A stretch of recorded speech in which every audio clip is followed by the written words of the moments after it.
Então a palavra de Deus, Gênesis capítulo 3. Eu quero encerrar a minha reflexão com vocês nesse capítulo de número 3, que é a origem do pecado humano. Aqui nós temos o início, a entrada do pecado na história humana. É aqui que a gente identifica o mundo como o mundo é. Teve um filósofo, que eu agora não vou me lembrar do nome dele, mas ele disse o seguinte: se o mundo fosse criado como ele é, então Deus não seria Deus, Deus seria o próprio diabo. E eu concordo com ele. Se Deus tivesse criado um mundo como ele é hoje, esse mundo cheio de injustiça, cheio de maldade, um mundo em que a morte faz parte da existência, em que a dor é algo universal, Deus não seria Deus, ele não seria bom, ele seria o próprio diabo, ele seria tão mal quanto o diabo. Mas Deus não criou o mundo como o mundo o é, nesse panorama que nós vemos hoje. Deus criou um mundo perfeito. Eu gosto muito de Eclesiastes 7:29, que diz assim: eis o que tão somente achei, que Deus fez o homem reto, mas ele se meteu em muitas astúcias. Então o mundo está como está, não por causa de Deus, por causa do homem, por causa da desobediência do homem. E eu quero chamar a sua atenção hoje para esta última reflexão aqui em Gênesis capítulo 3, sobre o pecado, mas agora o pecado na perspectiva de Deus. A gente veio observando o pecado, pensando sobre o pecado, mas hoje eu quero chamar você a olhar para o pecado do ponto de vista divino. Como é que Deus trata o pecado? Como é que Deus trata o pecador? Então, olhe comigo para o versículo 15, e nós vamos ler aí do versículo 15 ao versículo 24, que diz assim: porém, inimizade entre ti e a mulher, entre a tua descendência e o seu descendente, este te ferirá a cabeça e tu lhe ferirás o calcanhar. E a mulher disse: multiplicarei sobremodo os sofrimentos da tua gravidez, em meio de dores darás à luz filhos, o teu desejo será para o teu marido, e ele te governará.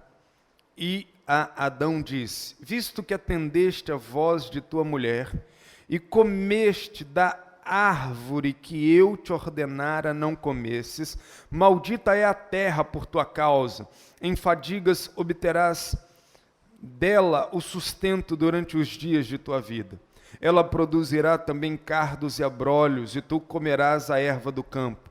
No suor do rosto comerás o teu pão até que tornes a terra, pois dela foste formado, porque tu és pó, e ao pó tornarás. E deu o homem o nome de Eva, sua mulher, por ser a mãe de todos os seres humanos.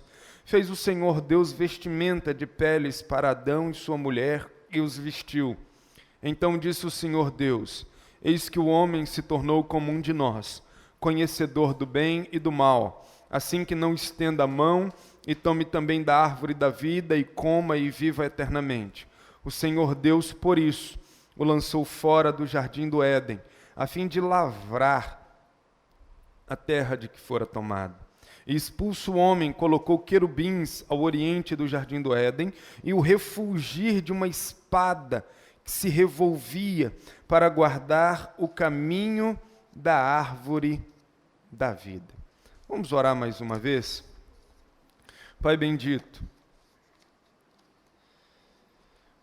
nós nos encontramos neste lugar com a finalidade de te adorar, de te louvar, e com a finalidade, Deus, de mais uma vez receber alimento da tua palavra. A tua palavra que é fonte inesgotável de vida. A tua palavra que é mais importante do que o pão nosso de cada dia. Ó Deus, que todos os que estão aqui possam ser tocados pela tua palavra. É o que eu te peço, no nome de Jesus. Amém, amém, amém. Queridos, do fundo do meu coração, eu queria hoje poder dizer assim: eu não sou mais pecador. Aliás, eu lamento muito em não poder dizer isso hoje. Tipo, gente, eu já alcancei a dimensão aonde o pecado não me toca mais. Eu queria nessa noite poder pregar assim: você deve fazer isso, você deve fazer aquilo. Mas esse é um tipo de mensagem que eu não posso pregar para você como se eu fosse uma autoridade no assunto. Eu não posso pregar esta mensagem hoje como se eu estivesse livre da realidade do pecado. Hoje, eu tenho que pregar olhando para mim e me dando conta do pecado que eu tenho, de que eu sou pecador tanto quanto você. Sabe, nós podemos pecar de 4 maneiras: por pensamentos, por palavras, por obras e por omissão, por negligência ao bem que devemos fazer e não fazemos. Então, nesse assunto, eu não sou doutor, eu sou apenas um estudante que tenta levar muito a sério esse assunto para tentar fugir o máximo que puder desta realidade tão terrível, tão desgraçada, tão perversa, tão destruidora como é o pecado. Então hoje, queridos, a mensagem é de pecador para pecador. Hoje é clamar a Deus graça e misericórdia para que o pecado não nos arrebente na vida. Hoje é um tipo de mensagem que todos nós devemos olhar para a nossa própria vida. E eu confesso a vocês do fundo do meu coração, o meu maior desejo na segunda vinda de Cristo é poder conhecê-lo, é poder abraçar aquele que morreu na cruz do Calvário em meu lugar, é poder vê-lo como hoje eu sou visto por ele. O meu maior desejo com respeito à segunda vinda é conhecer o Deus encarnado, é poder beijá-lo, é poder senti-lo. Mas eu confesso a vocês que logo depois disso, o meu maior desejo em transcender essa realidade, estar com Deus no paraíso, é saber que nunca mais eu serei tocado pelo pecado. Esse é o meu segundo maior desejo, quando nunca mais eu terei que ofender aquele que demonstrou todo o amor dele por mim na cruz do Calvário. Será quando nunca mais os meus pensamentos serão povoados pelo pecado. É quando nunca mais eu pecarei com a minha boca, é quando nunca mais eu pecarei por obras, é quando nunca mais eu pecarei por omissão, é quando eu estarei completamente livre do pecado que hoje está vivo dentro de mim. E pensando nisso, pensando no pecado e pensando em Deus, que é o afrontado pelo nosso pecado, a pergunta hoje que eu quero fazer ao texto que lemos, e a pergunta que eu quero de alguma maneira encontrar resposta para ela é: como Deus trata o pecador? Aquele que ofendeu a sua santidade, aquele que ofendeu o seu caráter, aquele que resolveu viver a vida da sua própria maneira, dando as costas para Deus. eu percebo aqui algumas declarações do texto. A primeira, como Deus trata o pecador, procurando para restaurá-lo. Queridos, isso é extraordinário. E eu quero ler esse texto, esses versículos, na Bíblia NVI, na Nova Versão Internacional, porque é de uma grandeza a tradução que eu acho assim maravilhosa. Olha aí o versículo 8. Logo depois que eles pecaram, os olhos se abriram, perceberam-se nus. Olha o versículo 8. Ouvindo o homem e sua mulher os passos do Senhor Deus que andava pelo jardim quando soprava a brisa do dia. Esconderam-se da presença do Senhor Deus entre as árvores do jardim, mas o Senhor Deus chamou o homem perguntando: onde está você? E ele respondeu: ouvi teus passos no jardim e fiquei com medo, porque estava nu, por isso me escondi. E Deus perguntou: quem lhe disse que você estava nu? Você comeu do fruto da árvore da qual lhe proibi comer? Queridos, eu acho extraordinário essa ideia dos passos do Senhor Deus pelo jardim.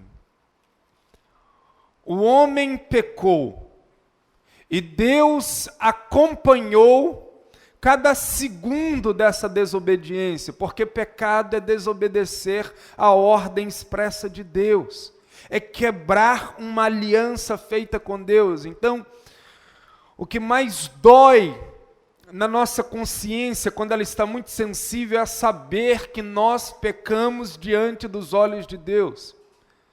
E quando Deus assiste o pecado de Adão e Eva, Deus poderia nunca mais voltar-se para o homem.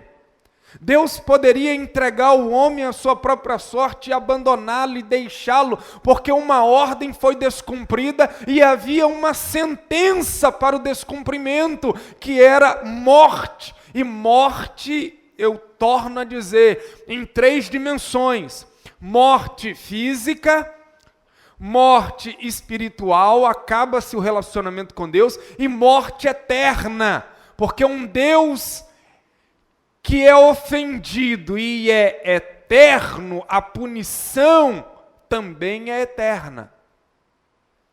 E Deus poderia ter deixado, mas não. Deus se volta para esse homem pecador. Deus vai ao encalço desse homem. Deus vai santamente persegui-lo. Os passos de Deus pelo jardim são ouvidos por Adão, são ouvidos por Eva. É um Deus que vai atrás do homem que pecou. O homem não pode voltar-se para Deus na condição em que está, se Deus não voltar-se para ele primeiro. Depois que o homem peca, veja, a atitude dele é se esconder. Ele vai se esconder atrás das árvores. Ele vai cobrir-se com cintas de folhas de figueira. Irmãos, é assim conosco. A gente peca. E o que a gente faz? Eu não vou para o culto hoje não. Estou mal, minha consciência está pesada. A gente se esconde de Deus. Você peca e de repente a Bíblia está em cima da mesa, você pega a Bíblia, você vai lá, coloca a Bíblia dentro da gaveta, guarda, porque você peca e de repente o rádio está num louvor, você vai e desliga o rádio, você diz: não, eu não quero Deus, eu acabei de pecar, não dá, a gente quer se esconder de Deus, mas aí Deus vem no nosso encalço, Deus nos procura, Deus nos abraça, Deus não nos joga fora como um copo descartável, Deus não nos descarta assim, Ele é quem sempre dá o passo primeiro na nossa direção. Talvez você diga assim: não, eu vim aqui, o Elton, nessa noite, mas fui eu que dei o passo. Não, foi o Espírito Santo que falou com você, vai lá domingo, eu quero ter uma conversa com você. É Deus quem nos amou primeiro. Sabe, queridos, é Ele quem procura Adão e Eva. É Ele quem procura Pedro, depois que Pedro o nega. Jesus vai atrás de Pedro lá no mar de Tiberíades, quando ele havia desistido de tudo e voltado para a pesca. Não, vou viver a minha vida. E Jesus vai ao encalço dele, diz, não, volta, vem. Há esperança para você, eu posso restaurar a sua vida, eu posso te levantar, eu posso tocar o seu coração, eu posso apagar os seus pecados, eu posso te oferecer uma nova página, eu posso trabalhar na sua vida, eu posso restaurar o seu relacionamento comigo, eu posso te fazer olhar adiante, eu posso te fazer sonhar de novo, eu posso te fazer uma nova criatura através do meu sangue. É assim que Deus trata o pecador. É por isso, queridos, que quando uma pessoa ela parte desse mundo sem Deus para outra vida, e ela então é lançada no tormento eterno, ela jamais no tormento eterno poderá dizer, Deus não me procurou. Não. Ela estará no inferno consciente de que foi para lá porque ela não quis andar com Deus, porque ela não desejou Deus, porque as obras do firmamento anunciam a glória de Deus. Sabe qual é a coisa mais terrível assim para o ímpio? É porque, queridos, ele está pisando na criação de Deus. Ele olha para uma planta, Deus está anunciando a obra da criação. Ele olha para o céu, é Deus falando, eu existo. Ele olha para o semelhante ao lado, ele vê a imagem e semelhança de Deus. Ele passa em frente a uma igreja e Deus está falando, volta para mim. Ele vai ao cemitério e Deus diz assim, olha, o homem que pecou vai voltar ao pó porque é pó, mas eu posso fazer com que ele transcenda essa morte para a vida. Ou seja, aonde o homem vai, Deus está falando, volta para mim, volta para mim, volta para mim. Em segundo lugar, como Deus trata o pecador, protegendo-o de ser para sempre enganado pela serpente. Ah, queridos, a Eva foi induzida ao pecado pela serpente, mas ela pecou por ela mesma, a decisão final foi dela, mas a serpente participou desse pecado, é por isso que a serpente vai receber o juízo de Deus agora por esse pecado também, porque Satanás já havia recebido uma sentença de Deus quando ele pecou no céu, mas agora ele peca na terra e há uma sentença de Deus sobre a serpente. Olha o versículo 14 e 15. Então o Senhor Deus disse à serpente, visto que isto fizeste, maldita és entre todos os animais domésticos, e o és entre todos os animais selváticos, rastejarás sobre o teu ventre e comerás pó todos os dias da tua vida, porém inimizade entre ti e a mulher, entre a tua descendência e o seu descendente, este te ferirá a cabeça e tu lhe ferirás o calcanhar. Aqui, queridos, Deus amaldiçoa tanto o instrumento, serpente, quanto possuidor, tanto possuída serpente quanto possuidor Satanás, os dois estão debaixo da maldição divina. Mas aqui, queridos, o que essa fala de Deus ressalta para nós pecadores? Aqui Deus está declarando o seguinte, olha Adão, olha Eva, eu vou protegê-los de serem para sempre enganados pela serpente. Queridos, se Deus não tivesse intervido, a serpente que conseguiu enganar Eva e Adão no estágio da maior sensatez, da maior sabedoria, enquanto eles ainda eram seres humanos perfeitos, quanto mais agora em que eles são seres humanos caídos, em que a faculdade mental já não funciona como antes, em que o corpo já não tem o poder de antes, em que a sabedoria já não é tal como antes. Se Satanás foi capaz de enganá-los no momento da mais plena e absoluta perfeição, quanto mais agora caídos no pecado. Se Deus não intervisse, nós estaríamos para sempre subjugados pelo poder de Satanás. Não haveria possibilidade de rompimento com isso. Mas Deus então entra em ação e diz assim: olha, Satanás, você enganou Adão, você enganou Eva, você os induziu ao pecado contra mim, mas eu quero lhe dizer que você está amaldiçoado e que nessa dimensão terrena você não enganará a todos. Eu enviarei o descendente da mulher, e esse descendente da mulher é o seu filho Cristo Jesus, e ele vai esmagar a sua cabeça, você vai ferir o calcanhar, e esse ferir o calcanhar significa os sofrimentos que Jesus vai ter na cruz, toda a dor que ele há de enfrentar, mas na cruz do Calvário. Depois o apóstolo Paulo em Colossenses vai trazer a revelação do que ali aconteceu na cruz do Calvário. Satanás, juntamente com os seus principados e as suas potestades, foram despojados do seu poder, e na cruz do Calvário Satanás recebeu o golpe mortal com os pés do nosso Senhor e Salvador Jesus Cristo. É por isso que eu não sou mais enganado pelo diabo.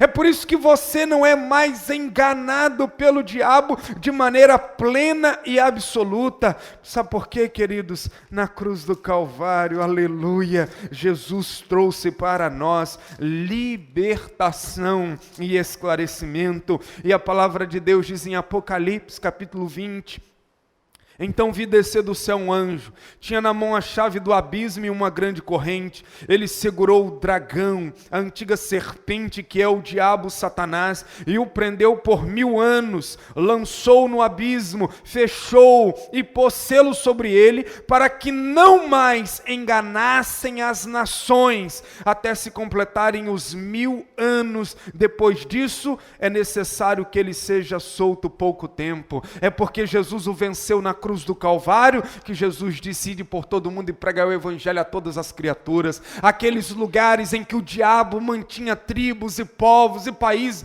debaixo do seu controle e do seu engano, agora o evangelho da verdade entra e destrói com esta possibilidade do diabo enganar a todos, e louvado seja o nome de Jesus, porque o pecado não triunfa na vida daqueles que olham para a cruz e recebem esse poder que de lá vem.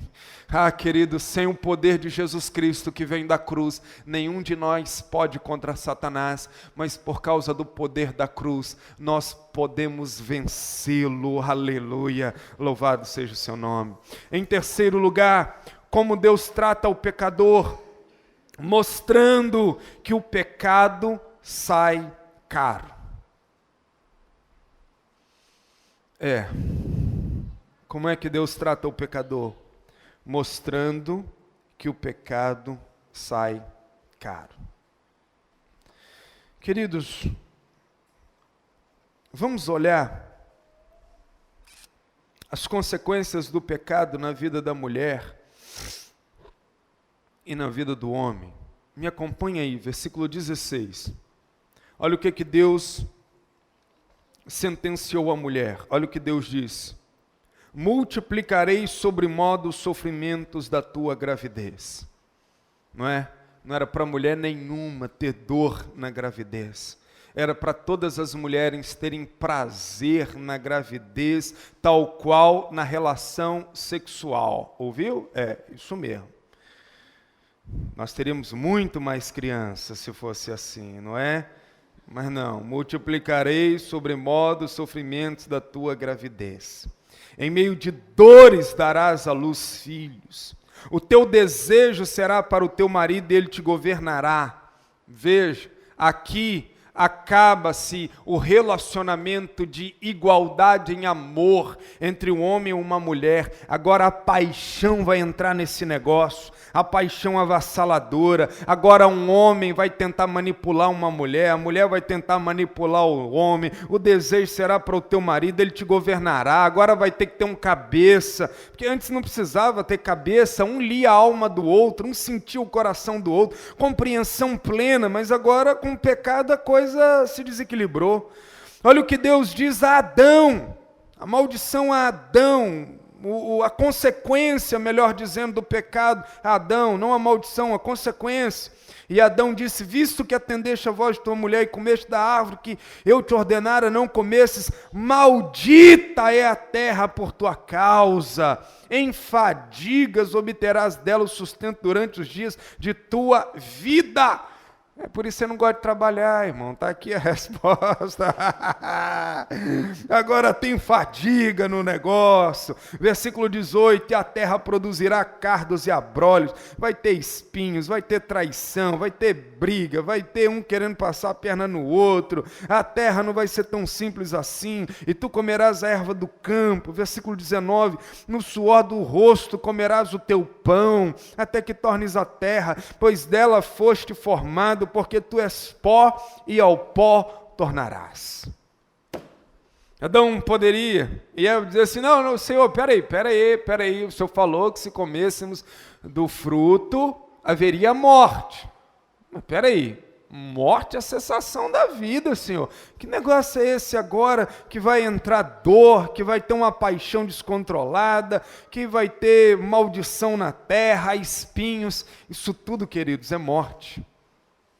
Tristeza é morte, decepção é morte, solidão é morte, trabalho cansativo é morte, tudo é morte. Só que Adão e Eva não tinham noção dos desdobramentos da morte. Mas o que Deus está querendo dizer com isso? Deus está dizendo assim: Adão, Eva, o pecado sai caro. E por que, queridos, aqui eu também vejo a graça de Deus. Eu não consigo olhar para isso aqui e ver um Deus maldoso, não. Eu consigo ver nisso aqui um Deus gracioso, sabe por quê? Porque Deus não quer deixar com que a vida se torne inviável na terra. Porque imagine se o homem peca, a mulher peca e nada acontece nessa dimensão. Quanto mais eles não pecariam. Peco, não acontece nada, estou tranquilo, vivendo a vida numa boa. Não, Deus diz assim, ó: se pecar, o pecado vai sair caro, vai sair muito caro. Irmãos, imagine só se o homem pecasse e não acontecesse nada. O homem não teria freios, não teria limites, sabe? Ele não ia parar nunca na sua maldade, mas Deus diz assim: não, eu quero que vocês saibam o seguinte: o pecado não é brincadeira, todo pecado trará o seu preço. Só passar uma página, capítulo 4, Caim vai matar o seu irmão Abel, e Deus entra na história de Caim, e Deus vai dizer a Caim: Caim, o pecado sai caro. Olha o que está aí, Gênesis 4, versículo 10 em diante, olha o que diz: e disse Deus: que fizeste, Caim? A voz do sangue de teu irmão clama da terra a mim. És agora, pois, maldito por sobre a terra, cuja boca se abriu para receber de tuas mãos o sangue de teu irmão.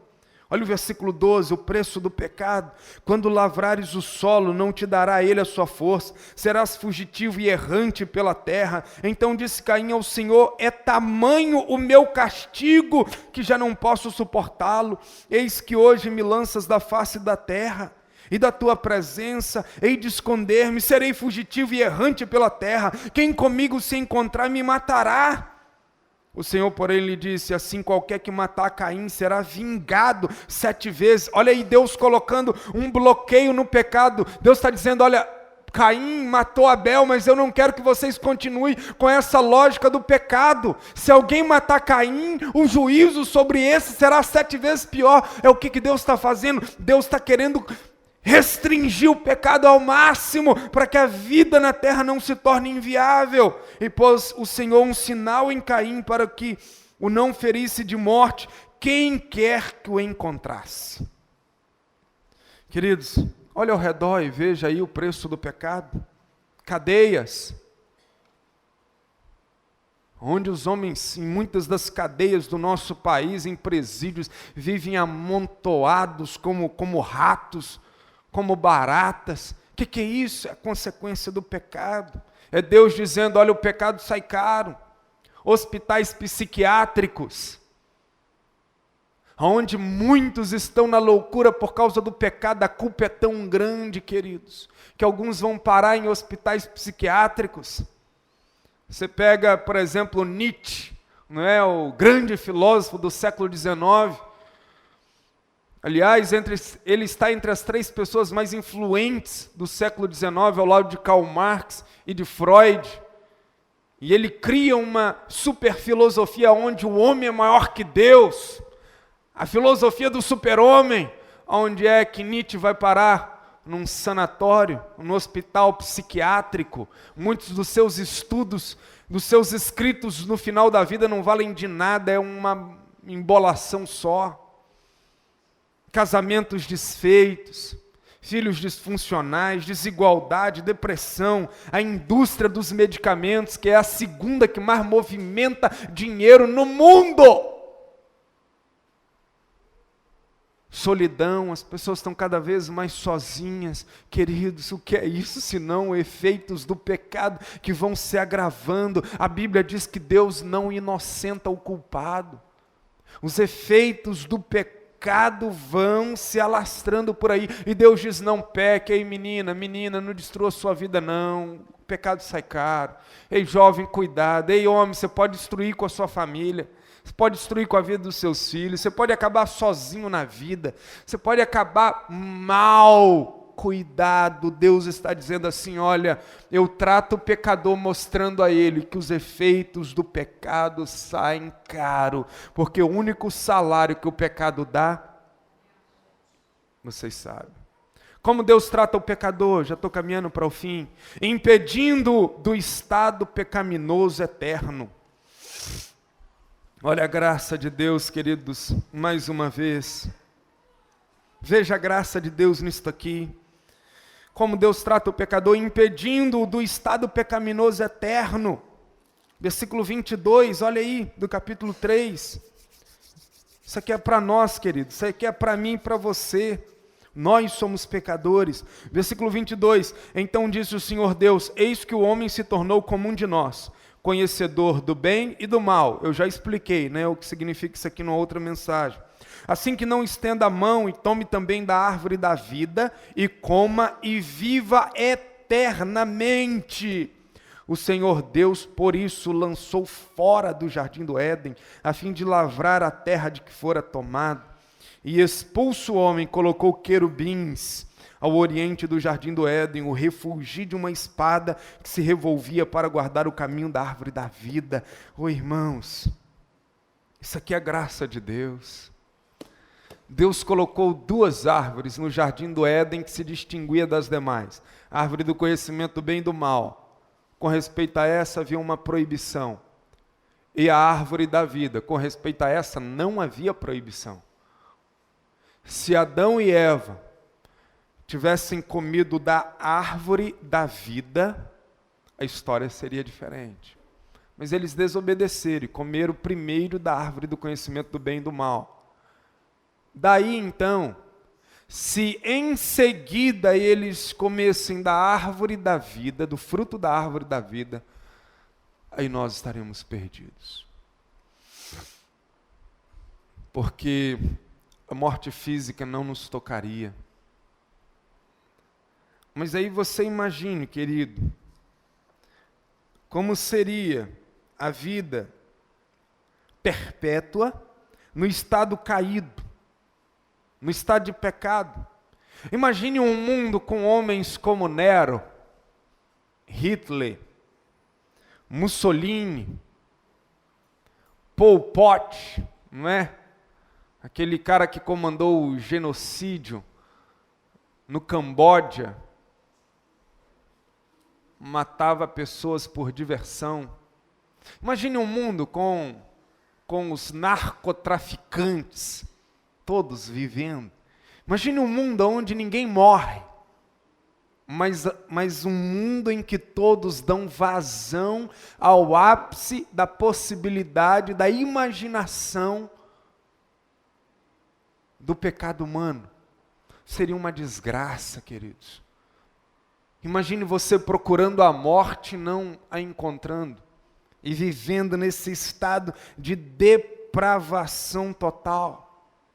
Então, quando Deus põe Adão e Eva para fora do jardim do Éden, e a Trindade conversa, aqui no versículo 22, é a Trindade conversando, é Deus Pai, Deus Filho, Deus Espírito Santo, eles estão conversando, eles dizem assim, olha, vamos tirá-lo daqui, vamos tirá-los daqui, porque se eles estenderem a mão e comerem do fruto da árvore da vida, a história humana estará perdida.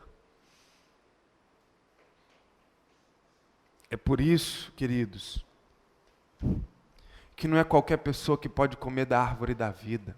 É por isso que tem um anjo querubim poderoso com uma espada flamejante, guardando esse caminho para esta árvore, para este fruto. Porque antes da gente comer desse fruto, a nossa natureza tem que ser alterada, tem que ser mudada, porque no dia em que comermos deste fruto, estaremos tomados pela eternidade. Então, antes de que isso aconteça, é necessário que a nossa natureza seja mudada, seja transformada. E eu encerro dizendo o seguinte: esta natureza humana pode ser transformada através do Cordeiro de Deus que tira o pecado do mundo. Como é que Deus trata o pecador? Deus trata o pecador oferecendo gratuitamente as vestimentas do Cordeiro de Deus que tira o pecado do mundo. É o versículo 21, irmãos. O versículo 21, no versículo 7, Adão e Eva tentaram cobrir por si mesmos o pecado que eles haviam cometido com folhas de figueira. Deus diz, não, não, não, não. Sem derramamento de sangue não há expiação de pecados. E aí no versículo 21 diz, fez o Senhor Deus vestimenta de peles para Adão e sua mulher e os vestiu. E nós acreditamos que Deus aqui sacrificou um cordeiro. E Deus então com as suas mãos, Ele retira as peles desse cordeiro e Deus faz uma roupa para Adão e para Eva. E nisso aqui nós já encontramos o simbolismo da declaração de que sem derramamento de sangue o pecado humano não pode ser expiado. E aí, queridos, o Apocalipse, ele encerra trazendo a realidade do Jardim do Éden. Apocalipse 22:14 diz assim, bem-aventurados aqueles que lavam as suas vestiduras no sangue do Cordeiro, para que lhes assista o direito à árvore da vida e entrem na cidade pelas portas. Para comer do fruto da árvore da vida, somente lavando as suas vestiduras no sangue do Cordeiro.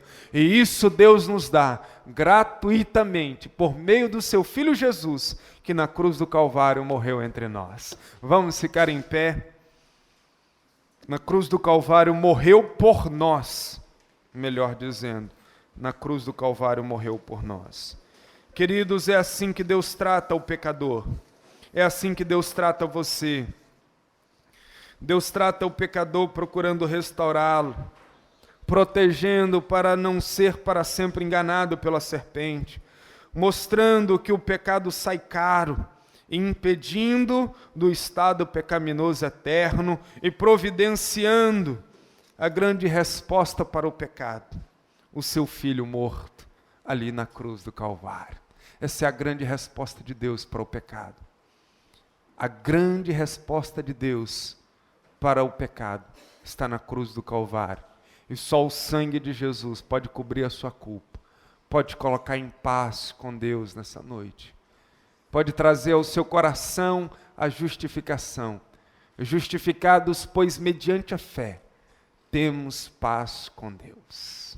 Feche os seus olhos. Abaixa a sua cabeça.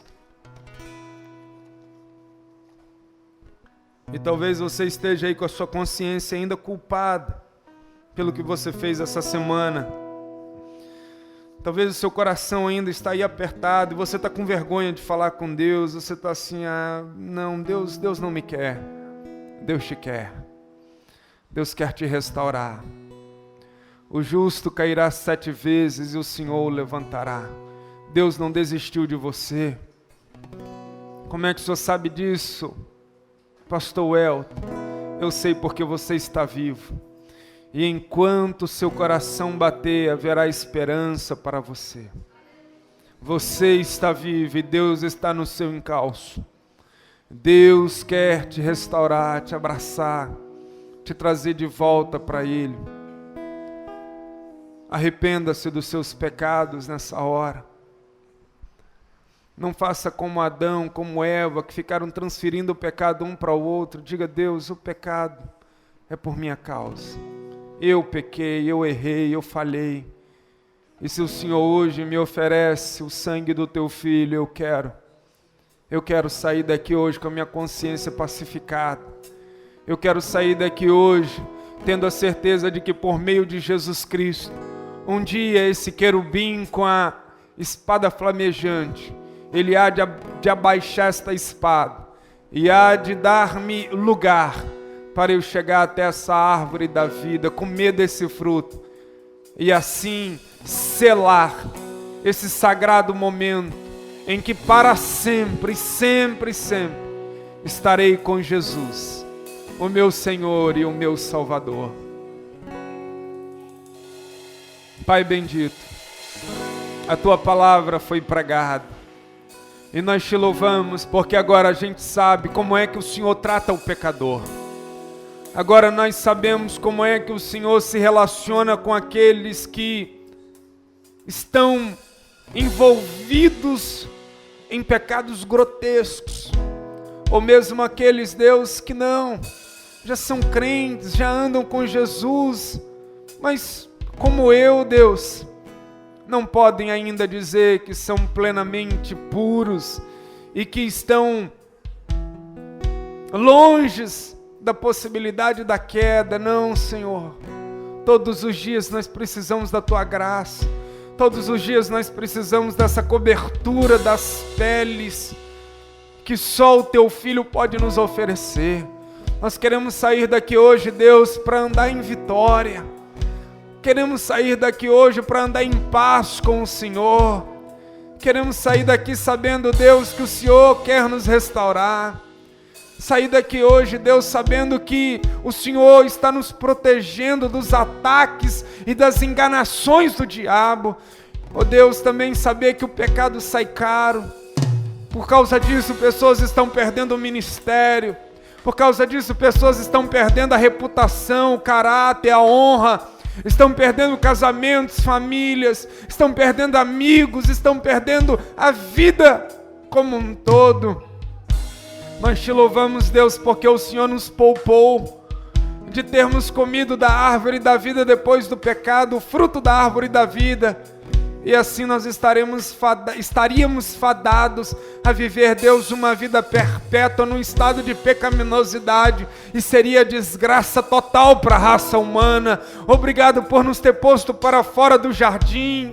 O jardim em que o Senhor está é um lugar santo e agora já não nos cabe mais nesse estado de pecado, mas nós te louvamos, Deus, porque a cruz nos reconciliou com o Senhor e um dia nós estaremos juntos para sempre, um dia nós estaremos restaurados, um dia nós adentraremos pelos portais eternos, um dia nós comeremos o fruto da árvore da vida, um dia nós o abraçaremos, um dia nós estaremos plenamente livres do pecado e da sua realidade, e estaremos para sempre com o Senhor. Oh Deus, que esta verdade alcance o coração de todos que estão aqui, que esta verdade mude a vida de todos que estão aqui, e que Jesus Cristo seja para sempre, e sempre, e sempre, e sempre exaltado. Aleluia.